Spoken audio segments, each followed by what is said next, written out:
ឥឡូវគាត់ដាក់កាមេរ៉ាខ្ញុំបិទភ្នែកហ៊ានបានសំខាន់យើងអាចសំលុយក្នុងនឹងបាននេះដូចសบายចិត្តចង់ហោះចានេះទៅមកពីផ្សារមកញ៉ាំទិញទៅមកបានឡើងបាយញើសហើយនេះមកឆ្ងល់ឯដៃអ្នកលក់គ្រឿងខោចឹងឯងប្រឡំឡើងប្រឡាក់ក្រែមប្រឡាក់អីហ្នឹងជួយតែគេមើលមិនចឹងក៏ចោលគ្នាចឹងមកយកនេះបងថ្ងៃបើចុចបាយឥឡូវហ្នឹងចង់សារកូនកុំថ្មីនេះដុំមាសនេះអូយចង់សារផលិតផលថ្មីហើយសាច់គេពុកកាឈប់ទៀតកូនចារណាក៏ឡើងមើលទៅអីនេះបុកពុំមិននេះអូយឥឡូវគាត់ដាក់កាមេរ៉ាខ្ញុំបិទភ្នែកអត់ឃើញទេ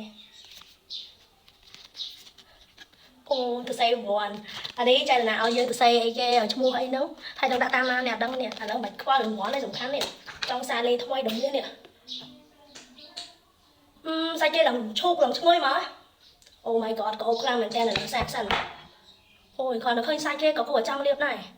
ឡើងភីងហ្មងនេះចូលស្បែកល្អតាបង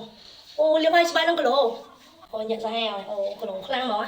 អូយលេឈូកនេះយ៉ាពីអែមបងប្អូននេះ3-4កំប៉ុងណាលេជួយឲ្យបងប្អូនប្រើមិនចាំខ្វល់រឿងរង្វាន់ឲ្យខំលៀបបាត់ស្បែកសសំខាន់យើងអាចសំលុយក្នុងនឹងបាននេះដូចជានាងខ្ញុំពីដើមចាអត់មានលុយច្រើនទេសំនឹងកំប៉ុងលេហ្នឹងហ្មងវា